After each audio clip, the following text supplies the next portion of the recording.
Jésus annonce que le monde fera toutes sortes de mal à cause de son nom et que la raison pour laquelle le monde persécute est qu'il ne connaît pas Dieu. Si Jésus ne leur avait pas parlé de Dieu, ils diraient qu'il ne savait pas. Mais maintenant qu'il a tout révélé, il n'y a plus d'excuses. Ce que nous devons considérer ici aujourd'hui, c'est que le pasteur promis de Nouveau Ciel, Nouvelle Terre, Shincheonji, a également témoigné des prophéties du Nouveau Testament qui ont été scellées en paraboles et de la réalité des prophéties. Donc ils ne pourront pas donner d'excuses en disant qu'ils ont persécuté parce qu'ils ne savaient pas. Chers auditeurs, n'avez-vous pas entendu parler de la moisson à Nouveau Ciel, Nouvelle Terre, Shincheonji, comme promis dans la Bible? Chaque église a un panneau disant « Les moissonneurs de Nouveau Ciel, Nouvelle Terre, Shincheonji ne sont pas autorisés à entrer ». Alors comment peuvent-ils donner des excuses en disant ne pas l'avoir entendu? Il est aussi dit que ceux qui détestent Jésus détestent Dieu. Alors j'espère que vous réaliserez à tout prix que ceux qui détestent le vainqueur que Jésus a envoyé aujourd'hui détestent Jésus. Ensuite, regardons le verset 24 et ci-dessous. Si je n'avais pas fait parmi eux des œuvres que nul autre n'a faites, ils n'auraient pas de péché. Mais maintenant, ils les ont vus et ils ont haï et moi et mon Père. Mais cela est arrivé afin que s'accomplisse la parole qui est écrite dans leur loi. Ils m'ont haï sans cause. Tout comme Dieu était avec Jésus au premier avènement et a pu faire des choses que personne d'autre ne pouvait faire, aujourd'hui aussi, comme Jésus est avec le vainqueur, le pasteur promis du Nouveau Testament, il fait des choses que personne d'autre ne pouvait faire. Lors du premier avènement, Jésus a semé la semence de Dieu, comme Dieu l'avait promis, a conclu la nouvelle alliance, a crié pour la paix, a porté la croix pour nos péchés et a accompli toutes les prophéties de l'Ancien Testament. Et le nouveau Jean, le vainqueur, le pasteur promis du Nouveau Testament, a moissonné et scellé ceux qui sont nés de la semence de Dieu comme promis, a combattu et vaincu le groupe du dragon dans Apocalypse 12, a créé les 12 tribus dans Apocalypse 7, et témoigne de l'Apocalypse, la Nouvelle Alliance, partout dans le monde, et il fait l'œuvre de la paix. Cependant, tout comme Jésus a été détesté sans raison il y a 2000 ans, Nouveau Ciel, Nouvelle Terre, Shincheonji est également détesté aujourd'hui. C'est parce que Satan contrôle le monde, que ce soit au premier avènement comme au second avènement. Enfin, regardons le verset 26 et ci-dessous. Quand sera venu le Consolateur, que je vous enverrai de la part du Père, l'Esprit de vérité, qui vient du Père, il rendra témoignage de moi, et vous aussi, vous rendrez témoignage, parce que vous êtes avec moi dès le commencement. Jésus dit que lorsque l'Esprit de vérité viendra, il témoignera de Jésus, et que les disciples aussi témoigneront de Jésus parce qu'ils étaient avec lui.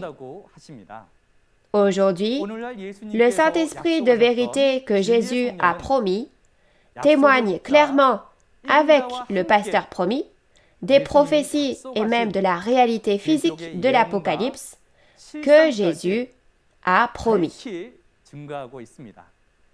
Aujourd'hui est le temps de l'accomplissement physique, où l'Apocalypse s'accomplit. Nous devons donc réaliser les paroles de l'Apocalypse à tout prix et les garder sans ajouter ni retrancher. J'espère que vous réaliserez donc à tout prix la vérité en écoutant et en vérifiant la parole qui vous est témoignée. Permettez-moi de résumer la parole que vous avez entendue aujourd'hui. Le titre de la parole d'aujourd'hui est la réalité de l'arbre de vie et celle de l'arbre de la connaissance du bien et du mal. L'arbre de vie est Dieu, le vrai pasteur, le vainqueur et son organisation, Nouveau ciel, nouvelle terre, Shincheonji, et l'arbre du bien et du mal est le diable, le faux pasteur et son organisation, Babylone. Et le fruit de l'arbre de vie est la vérité, c'est-à-dire la parole révélée, et les fidèles qui lui appartiennent. Et le fruit de l'arbre du bien et du mal signifie la fausse vérité, c'est-à-dire les commentaires et les membres qui lui appartiennent. C'est le temps de la moisson, où ceux qui sont nés de la semence de vie de Dieu et ceux qui sont nés de la semence de mort de Satan sont divisés. Aujourd'hui est le temps de la moisson promis, et ceux qui appartiennent aux 12 tribus de Nouveau ciel, nouvelle terre, Shincheonji, la grange du royaume des cieux, sont la réalité des premiers fruits portés par les 12 branches de l'arbre de vie. Ceux qui ne sont pas moissonnés et qui sont laissés dans leurs églises sont la preuve qu'ils sont l'arbre du bien et du mal, né de la semence de mort. Enfin, écoutons la parole révélée qui s'est accomplie comme Jésus a promis à travers les 12 tribus de Nouveau ciel, nouvelle terre, Shincheonji. Vérifions-la avec la Bible et devenons un en Dieu et Jésus pour s'aimer, se pardonner et se bénir les uns les autres. La prochaine fois, un instructeur témoignera de la parole ayant pour titre Leçon intermédiaire numéro 18, l'effet du sang de Jésus pour le pardon des péchés. Il vous donnera une conférence encore plus intéressante et encore plus claire. Je vous souhaite, au nom du Seigneur, de pouvoir atteindre l'espérance du royaume des cieux et de la vie éternelle en écoutant plusieurs fois la parole d'aujourd'hui et en la réalisant. Enfin, nous terminerons en clamant « We are one » dans le sens où nous sommes un en Dieu et en Jésus. Nous sommes un en Dieu et en Jésus, au-delà des origines, des nations et des religions. We are one. Nous sommes un. Nous allons prier tous ensemble. Dieu notre Père qui est saint, envers qui nous sommes reconnaissants, nous vous remercions sincèrement pour votre grand amour et votre grâce. Nous vous remercions de nous avoir permis, avec les dirigeants religieux, les séminaristes et les croyants du monde entier, de réaliser la réalité de l'arbre de vie et de l'arbre de la connaissance du bien et du mal, qui était le secret de Dieu depuis 6000 ans, grâce à la conférence en ligne de Nouveau ciel, nouvelle terre, Shincheonji d'aujourd'hui. Dans Apocalypse 22, seul l'arbre de vie existera sur cette terre et l'ère du règne de Dieu viendra. Aidez-nous et soyez avec nous pour que tous les croyants qui ont écouté cette parole aujourd'hui deviennent la réalité de l'arbre de vie et lui appartiennent afin qu'ils puissent atteindre l'espérance du royaume des cieux et de la vie éternelle. Nous vous remercions et nous prions toutes ces paroles au nom de notre Seigneur Jésus-Christ. Amen. Merci d'avoir regardé jusqu'au bout. J'espère que ce temps vous aidera à réaliser quelle est la manière de recevoir le pardon des péchés par le sang de Jésus. Découvrons quand et pour qui le précieux sang de Jésus fera effet. J'espère que vous entrerez vraiment dans la Bible et vérifierez quel est le moyen d'obtenir le pardon des péchés et si vous avez été créé selon les paroles de l'Apocalypse et deviendrez la réalité de se sauver par le sang de Jésus. Oui, comme vous pouvez le voir dans la vidéo, la prochaine fois, une conférence aura lieu autour du thème « L'effet du sang de Jésus pour le pardon des péchés ». L'heure sera la même qu'aujourd'hui à 10 heures. Alors j'espère que vous pourrez y assister et que vous et moi pourrons tous entrer au royaume des cieux. Les conférences en ligne de Nouveau Ciel, Nouvelle Terre, Shincheonji, témoignages sur la révélation de l'Ancien Testament et celle du Nouveau Testament par chapitre, sont diffusées simultanément en 24 langues à travers le monde via la chaîne YouTube officielle de Nouveau Ciel, Nouvelle Terre, Shincheonji, Église de Jésus. Dans tous les pays et dénominations du monde, on espère ne faire qu'un avec Nouveau Ciel, Nouvelle Terre, Shincheonji, et nous entendons beaucoup de bonnes nouvelles qui nous parviennent du monde entier. En plus de la parole que vous avez entendue aujourd'hui, si vous avez d'autres questions ou demandes de renseignements sur Nouveau Ciel, Nouvelle Terre, Shincheonji, Église de Jésus et sa doctrine, veuillez contacter le numéro représentatif de chaque tribu indiqué à l'écran. Nous vous guiderons en détail et avec amabilité. Nous allons terminer cette conférence en ligne de Nouveau Ciel, Nouvelle Terre, Shincheonji en faisant la prière que le Seigneur nous a enseignée. Je vais prier. Notre Père qui es aux cieux, que ton nom soit sanctifié, que ton règne vienne, que ta volonté soit faite sur la terre comme au ciel. Donne-nous aujourd'hui notre pain de ce jour. Pardonne-nous nos offenses, comme nous pardonnons aussi à ceux qui nous ont offensés. Et ne nous laisse pas entrer en tentation, mais délivre-nous du mal. Car c'est à toi qu'appartiennent le règne, la puissance et la gloire, au siècle des siècles. Amen. Merci à tous ceux qui ont été avec nous.